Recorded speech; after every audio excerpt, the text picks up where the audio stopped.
Hello guys, ദൃശ്യം 3 movie ഇറങ്ങിയിട്ടുണ്ട്. നമ്മളെ ലാലേട്ടൻ്റെ.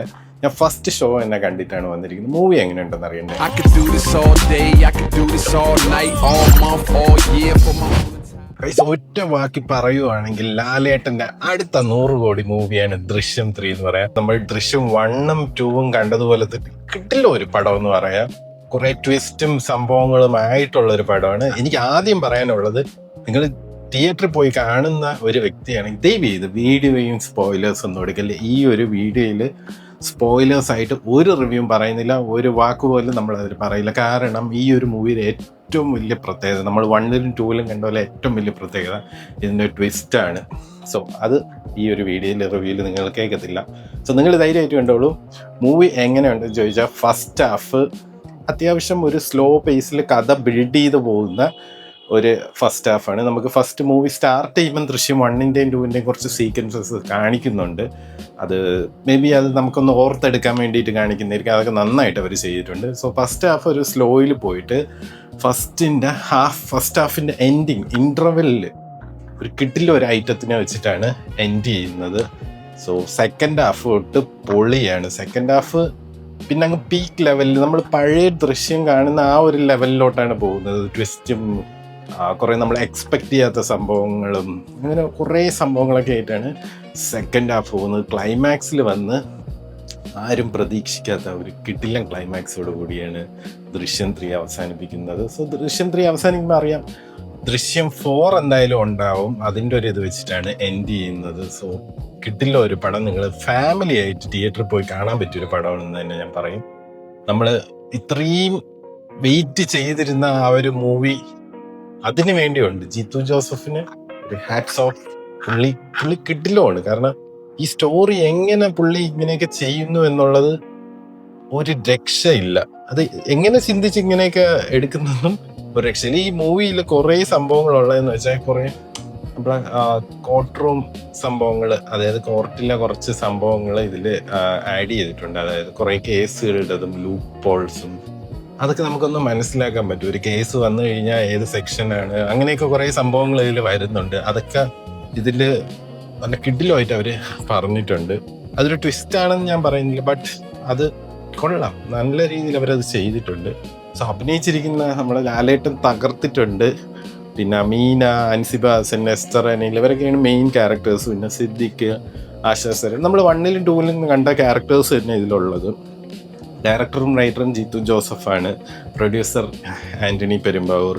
മ്യൂസിക് ചെയ്തിരിക്കുന്ന അനിൽ ജോൺസൺ. എല്ലാം നമ്മൾ 1ലും 2ലും കണ്ട മ്യൂസിക് തീം അങ്ങനത്തെ ഒരു സംഭവം തന്നെ. ചെറിയ ഡിഫറൻസ് അവിടെ ഇവിടെയൊക്കെ ഉണ്ട്. പുതിയ കുറച്ച് മ്യൂസിക്സ് ആഡ് ചെയ്തിട്ടുണ്ട്. പിന്നെ മേക്കിങ്ങിൻ്റെ കാര്യം പറയുകയാണെങ്കിൽ ഇതൊരു ഡ്രാമ മൂവിയാണ്. സോ അതിൻ്റെ ഒരു മേക്കിംഗ്, ഡ്രാമ ത്രില്ലറാണെന്ന് നമുക്ക് പറയാം.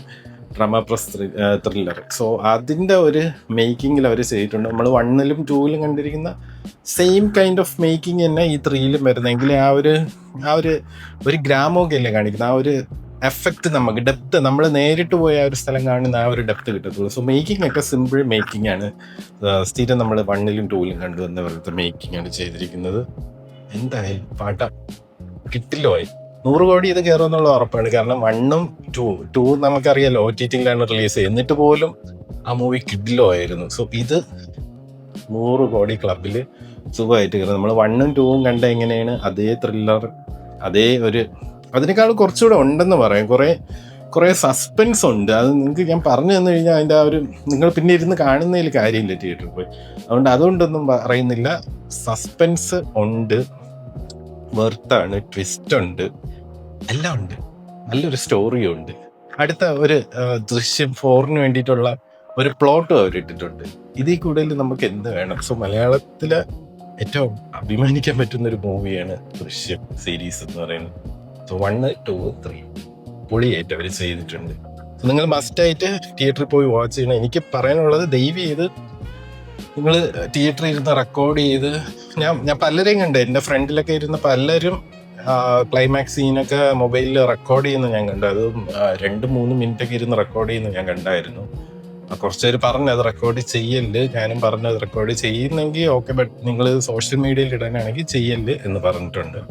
സോ നിങ്ങൾ ആരും പോയി റെക്കോർഡ് ചെയ്തു, നിങ്ങൾ ഫോട്ടോ എടുത്തു, നിങ്ങൾ കണ്ടെന്നുള്ള പോസ്റ്റ് ഇടാൻ എന്തെങ്കിലും ഫോട്ടോ എടുത്തു, ബട്ട് റെക്കോർഡ് ചെയ്യാൻ നിൽക്കില്ല.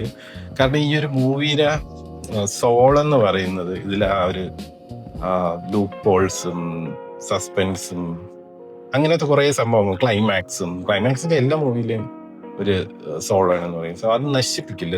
ഇനി പോയി കാണുന്നവർക്കെങ്കിലും വേണ്ടിയിട്ട് അതിരിക്കട്ടെ. സോ ധൈര്യമായിട്ട് പോയി കണ്ടോളൂ. നിങ്ങൾ കൊടുക്കുന്ന പൈസക്ക് വർത്താണ് ദൃശ്യം. ഔട്ട് ഓഫ് 5 ഞാൻ ഇതിന് ഏകദേശം 4.8 റേറ്റിംഗ് കൊടുക്കുകയാണ്. 0.2 വേണ്ട, അതിൻ്റെ ആവശ്യമില്ല. കിട്ടില്ല മാഡം ഗൈസ്, നിങ്ങൾ പെട്ടെന്ന് തന്നെ കിട്ടോ. എല്ലായിടത്തും ഹൗസ്ഫുള്ളാണ്. ഞാൻ ഫസ്റ്റ് ഷോയ്ക്കാണ് പോയ, ഹൗസ്ഫുള്ളാണ്. നല്ലൊരു സെറ്റ് ഓഫ് ഓഡിയൻസ് ആയിരുന്നു. ഫാമിലിയൊക്കെ ആയിരുന്നു കൂടുതലും. നല്ല സെറ്റ് ഓഫ് ഓഡിയൻസ് ആയിരുന്നു. ഞാൻ എരീസ് പ്ലെക്സിൽ പോയാൽ കണ്ടത്, SL തിയേറ്റർ പഴയ. നല്ലൊരു ഓഡിയൻസ് ആയിരുന്നു. ആരും സ്പോയിലേഴ്സ് ഒന്നും ഇട്ട് ഈ മൂവിനെ നശിപ്പിക്കല് എന്നാണ് എനിക്ക് പറയാനുള്ളത്. സോ അടുത്തൊരു കിടില റിവ്യൂ ആയിട്ട് വേണം കാണാം. അതിലേക്ക് see you, bye guys. Level, keep it on the level. I'm climbing up the ladder while you in the other shovel.